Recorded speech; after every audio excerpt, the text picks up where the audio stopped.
Hello everyone, welcome to my channel. इस lecture series में हम देखेंगे एमपी पीईबी के प्रीवियस ईयर क्वेश्चंस। और आज इस वीडियो में एमपी कांस्टेबल 2017 के 19 अगस्त के दोनों शिफ्ट के एमपी जीके के क्वेश्चंस हम देखेंगे। इसमें मैंने केवल एमपी जीके के क्वेश्चंस ही लिए हैं, बाकी के सब्जेक्ट्स हम नेक्स्ट वीडियोज़ में डिस्कस करेंगे। जैसा कि आप जानते हैं, व्यापम में क्वेश्चंस रिपीट होते हैं, बट बहुत रियरली ही रिपीट होते हैं। पर अगर आप प्रीवियस क्वेश्चंस के साथ साथ उसमें जो अदर इन्फॉर्मेशन या एक्स्ट्रा इन्फॉर्मेशन दी होती है उसे भी लर्न कर लेते हैं, तो वो आने वाले एग्ज़ाम्स में बहुत हेल्पफुल रहेगा।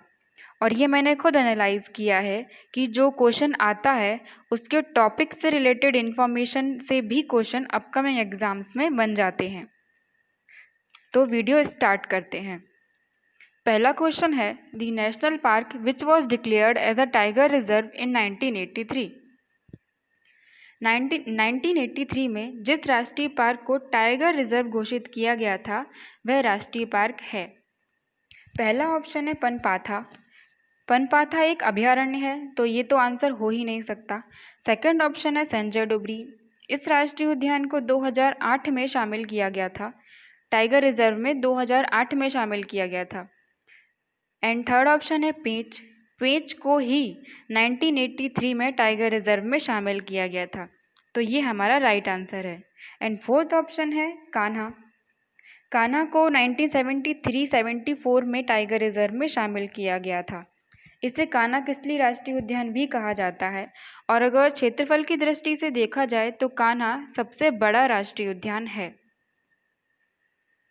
अब हम पेंच के बारे में थोड़ी अदर इन्फॉर्मेशन देख लेते हैं। एमपी में टोटल 11 राष्ट्रीय उद्यान हैं और 31 अभयारण्य हैं। कुछ बुक्स में आपको राष्ट्रीय उद्यान की संख्या 9 मिल सकती है, पर इसके बाद 2 राष्ट्रीय उद्यान और बन गए हैं, एक ओमकारेश्वर खंडवा में और एक डायनासोर राष्ट्रीय उद्यान धार में। तो ये 2 राष्ट्रीय उद्यान और बन जाने के कारण टोटल राष्ट्रीय उद्यान 11 हैं एमपी में और अभयारण्य 31 हैं। पेंच राष्ट्रीय उद्यान की स्थापना 1979 में की गई थी। इसका क्षेत्रफल 293 स्क्वायर किलोमीटर है।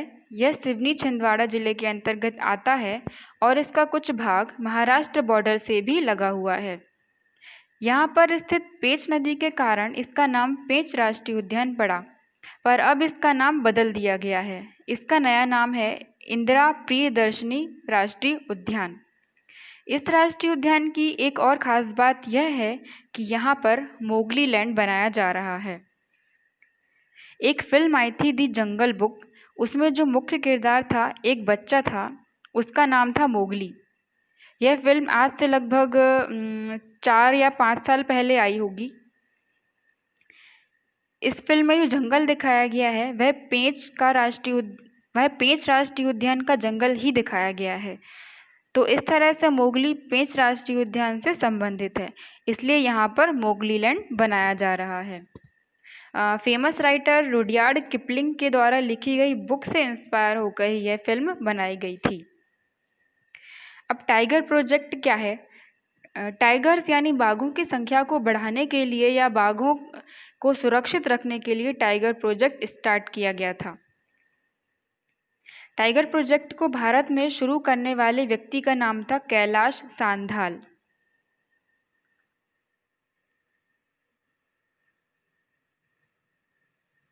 कैलाश सांधाल। भारत में टाइगर प्रोजेक्ट के जनक कैलाश सांधाल हैं, पर अगर वर्ल्ड वाइड देखा जाए तो टाइगर प्रोजेक्ट के जनक हैं गैनी मैनफोर्ड। गैनी मैनफोर्ड।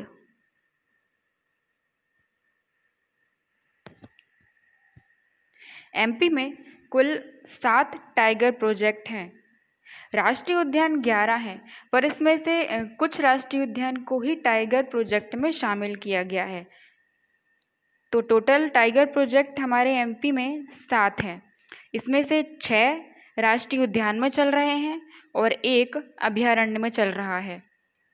जो एक अभयारण्य में चल रहा है टाइगर प्रोजेक्ट, उसका नाम है रातापानी। रातापानी अभयारण्य जो रायसेन में है, जो 2010 में स्थापित किया गया था, उसमें टाइगर प्रोजेक्ट चल रहा है और बाकी के 6 राष्ट्रीय उद्यान में चल रहे हैं। नेक्स्ट क्वेश्चन देखते हैं। Vidisha is situated on the banks of river. Vidisha किस नदी के तट पर स्थित है? पहला ऑप्शन है रवि, सेकंड सोन, केन, बेतवा। तो इसका राइट आंसर है बेतवा। बेतवा का प्राचीन नाम बेत्रवती है। यह रायसेन के कुमरा गांव से निकलती है और हमीरपुर के पास यमुना में मिल जाती है। बेतवा की कुल लंबाई 480 किलोमीटर है। इसकी सहायक नदियां बीना व हसन हैं। अब केन नदी यमुना की एक सहायक नदी है, या केन नदी यमुना की एक उपनदी भी कह सकते हैं। केन नदी कटनी के विंध्याचल पर्वत से निकलती है और बांदा में उत्तर प्रदेश में यमुना में इसका संगम हो जाता है।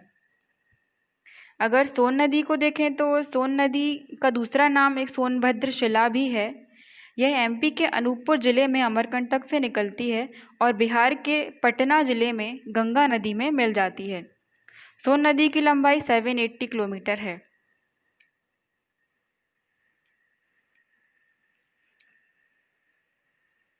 रावी नदी की बात करें तो यह हिमाचल प्रदेश के कांगड़ा जिले से निकलती है और पाकिस्तान में चेनाब नदी में मिल जाती है। यह पंजाब की 5 नदियों में से एक है। विदिशा के अन्य नाम भेलसा, बेसनगर हैं और दर्शान भी इसका एक प्राचीन नाम है। 1952 में डॉक्टर राजेंद्र प्रसाद द्वारा इसका नाम विदिशा घोषित किया गया था। विदिशा में सर्वाधिक चना उत्पादन किया जाता है। विदिशा में उदयगिरी की गुफाएं हैं। विदिशा जिले में गंज बासुदा में एक कृषि महाविद्यालय है और 2014 में नोबेल पुरस्कार प्राप्त करने वाले कैलाश सत्यार्थी की जन्मस्थली भी विदिशा ही है। विदिशा से लगभग 13 किलोमीटर दूर सांची है, जो रायसेन जिले में आता है। सांची में प्रसिद्ध बौद्ध स्तूप पाए जाते हैं। सांची के स्तूप का निर्माण मौर्य सम्राट अशोक ने करवाया था। अशोक की पत्नी महादेवी विदिशा के एक व्यापारी की ही पुत्री थी और अशोक के 2 बच्चे थे। एक पुत्र का नाम था महेंद्र और पुत्री संगमित्रा। नेक्स्ट क्वेश्चन देखते हैं। इतिहास के अनुसार किसने ग्वालियर की स्थापना की थी? पहला ऑप्शन है Rana Singh, second Samrat Ashok, third Raja Vikramaditya and fourth Suraj Singh.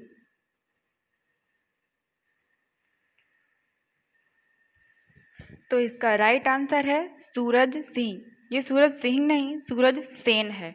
Gwalior की स्थापना राजा सूरज सेन ने की थी और ग्वालियर के किले का निर्माण भी राजा सूरज सेन ने ही करवाया था।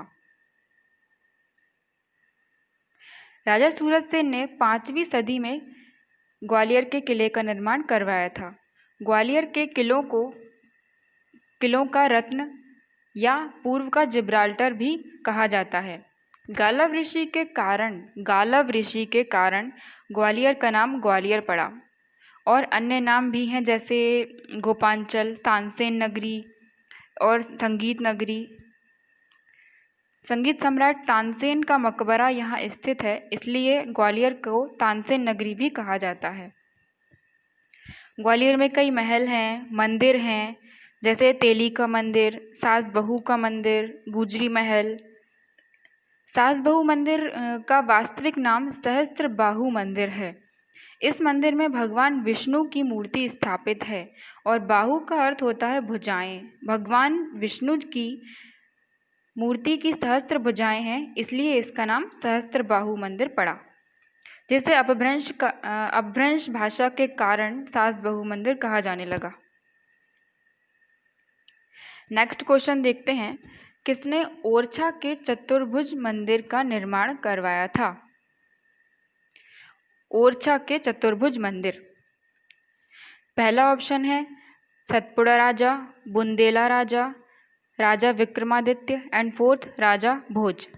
तो इसका राइट आंसर है बुंदेला राजपूत।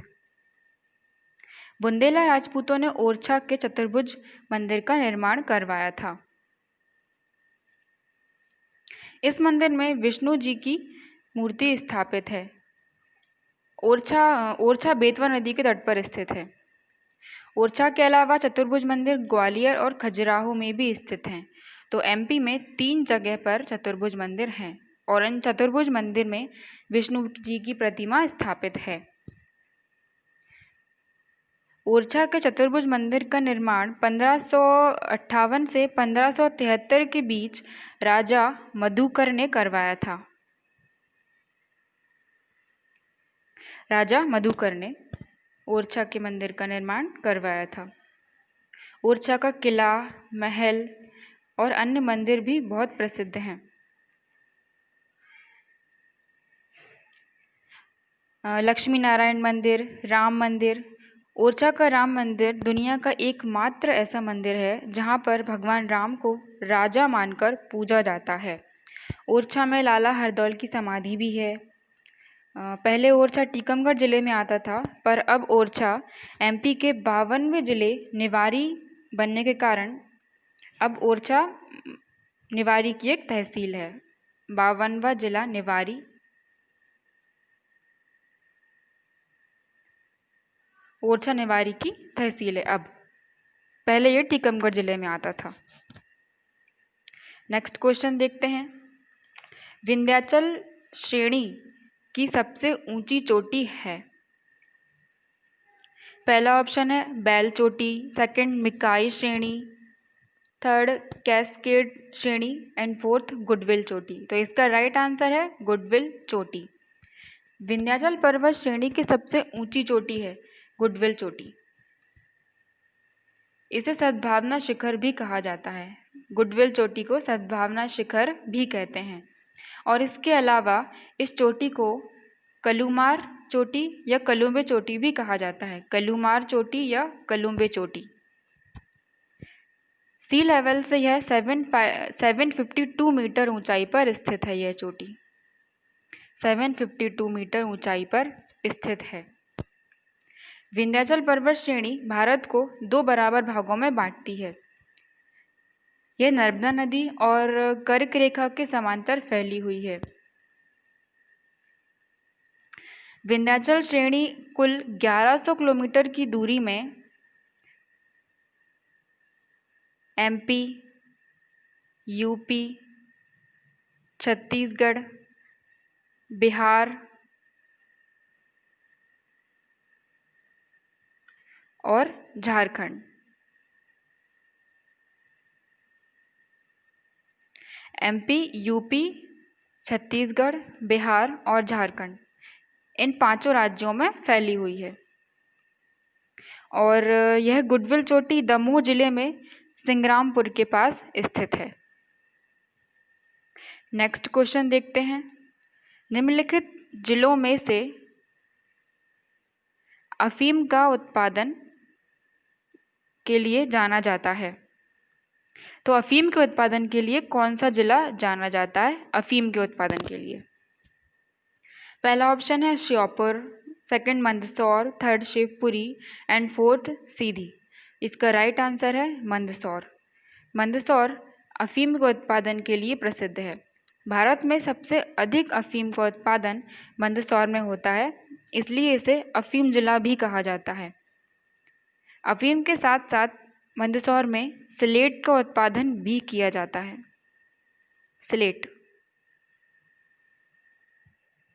मंदसौर का प्राचीन नाम दशपुर है और मंदसौर का नाम रावण की पत्नी मंदोदरी के कारण मंदसौर पड़ा है। मंदसौर मंदोदरी का जन्म स्थान है, तो रावण की ससुराल होने के कारण मंदसौर में रावण की पूजा भी की जाती है। मंदसौर में चंबल नदी बहती है और मध्य प्रदेश की पहली जल विद्युत परियोजना गांधी सागर बांध भी मंदसौर में ही है और इस परियोजना की क्षमता है 115 मेगावाट। गांधी सागर परियोजना, और मंदसौर में गांधी सागर अभयारण्य भी है। नेक्स्ट क्वेश्चन देखते हैं। बाणसागर बांध नाम इसके ऊपर रखा गया है। बाणसागर बांध किनके ऊपर रखा गया है?